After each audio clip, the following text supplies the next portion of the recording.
ഇലക്ഷന്റെ വിജയാഘോഷങ്ങളിൽ എനിക്ക് ഏറ്റവും ഇഷ്ടപ്പെട്ട ഒരാഘോഷത ഇതാണ് കേട്ടോ. ഇതൊന്ന് കണ്ടുനോക്കി. ഇവിടെ തോറ്റ് തൊപ്പിട്ടിട്ട് ഒരാള് വന്നിട്ടാ വണ്ടി ഇറങ്ങാൻ മടി, ആൾക്ക് വണ്ടി ഇറങ്ങാൻ മടി. LDF തോറ്റ്.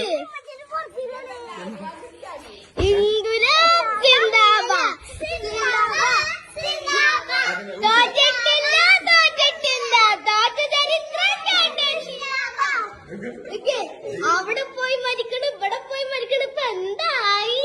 നല്ലത് ആ പറമ്പങ്ങാടി നിൽക്കരുത്. ലീഗിന്റെ പൂക്കുള്ളതാണ് നല്ലത്. ലീഗിന്റെ പൂക്കുള്ളത് നല്ലത്. ഞങ്ങള് തോറ്റ് സ്വാഭാവികല്ല. തോറ്റിട്ടില്ല, തോറ്റ ചരിത്രം കേട്ടിട്ടില്ല. എന്താണ് ഇതൊന്നും ഞങ്ങൾക്ക് വിഷയമല്ല. അല്ലടാ ഇപ്പൊ നമ്മളിഞ്ഞും ഞങ്ങൾ അന്റെ ബർത്ത്ഡേ പറഞ്ഞിട്ട് ഹാപ്പി ബർത്ത്ഡേ 13-ാം തീയതി തോറ്റ് കലാശം കൊണ്ടൊക്കെ കഴിഞ്ഞ് പെരേക്കെത്തിയപ്പോഴത് പെണ്ണുങ്ങളെ ബർത്ത്ഡേന്ന് ഓർമ്മ. എന്താ പിന്നെ താങ്ക് യു. പാർട്ടി തോറ്റാറുണ്ട്. അതിന്റെ ബർത്ത്ഡേ നമുക്കത് തോറ്റിട്ടില്ല, തോറ്റിട്ടില്ല, തോറ്റ ചരിത്രം കേട്ടിട്ടില്ല. അല്ല ബാബു അവിടെ ഇവിടെ പോയിട്ട് തോറ്റിട്ടില്ല, തോറ്റിട്ടില്ല, തോറ്റ ചരിത്രം കേട്ടിട്ടില്ല.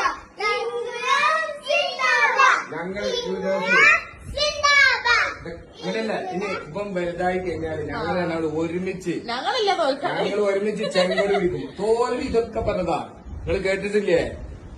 ഞങ്ങള് എത്ര തോറ്റാലും ഞങ്ങൾ ഒരാള് മതി ഞങ്ങളുടെ പാർട്ടിക്ക് ഒരു കനല്. ആ കനല് മതി. അതൊരു പാർട്ടിയാവും. തോറ്റിട്ട് പോയി അനൗൺസ് ചെയ്തല്ല. അത് ഇലക്ഷന്റെ അനൗൺസാണ്. തോറ്റ് നമ്മൾ അന്തസ്സായിട്ട് നട്ടെല്ല് വിരിച്ച് നെഞ്ചൂക്കോടെ നട്ടെല്ല് വിരിച്ച് മുട്ട് വിറക്കാതെ ആ ലീഗനടി കൂടെ ആ ചോപ്പ് പൊടി പിടിച്ച് പാറമങ്ങാടിയിൽ ഇറങ്ങിയിട്ട് ഇങ്ങനെ നിന്ന് ഓരെന്ത് പറഞ്ഞ് ഓരൊന്നും പറയില്ല. ഞങ്ങള് തോറ്റാലും ശരി ഞങ്ങള് മാളത്ത് പോയി വിളിച്ചിട്ടില്ല, ഒരാളടിലും പോയി നിന്നിട്ടില്ല. ഞങ്ങൾ അന്തസ്സായിട്ട് പാറമങ്ങാടിയിൽ നെഞ്ചും വിരിച്ച് ചുവന്ന കൊടി ഇങ്ങനെ പിടിച്ച് തോളത്ത് പിടിച്ച് കൈ പിടിച്ച് ഇങ്ങനെ നിന്ന്. അതാണ് ഞങ്ങളത്. പിന്നെ ഒരു പരിപാടി അടുത്ത് പോകും. അവർക്കെന്നാ എല്ലാ UDFന്റെ അണികൾക്കും നേതാക്കന്മാർക്കും മുസ്ലിം ലീഗിനും ആശംസകൾ. ഇന്ന് നിങ്ങളുടെ ദിവസമാണ്. അതെ, നിങ്ങൾക്ക് എൻജോയ് ചെയ്യാനുള്ള എല്ലാ അവകാശവും ഉണ്ട്. കാരണം നിങ്ങൾ അത്രയും ജയിച്ചതാണ്.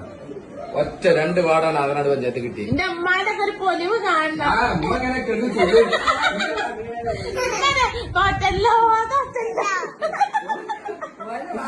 ഇവര് മൊത്തം ലീഗരാണ്. ഞാൻ എങ്ങനെ ഇതിൽ വന്ന് പെട്ടുന്നോ അത് മാത്രം ഞാൻ നോക്കിയില്ല ആ സമയത്ത്. ഒരു പാർട്ടി കുടുംബത്തിൽ പോയി പെണ്ണെട്ടിയാൽ മതിയായിരുന്നു. എന്താ പ്രശ്നം?